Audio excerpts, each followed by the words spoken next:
I'm going to cut it back a little bit more, but look at this.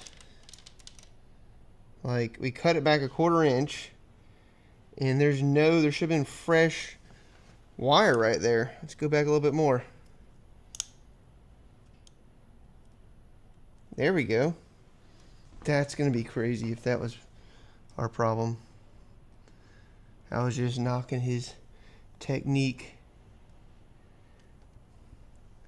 So now we have plenty of wire. Now I'm just wondering, is it that way the whole way through? Is it like burnt up, from here, whatever?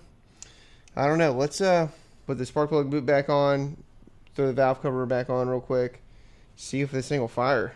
All right, we're hooked back up.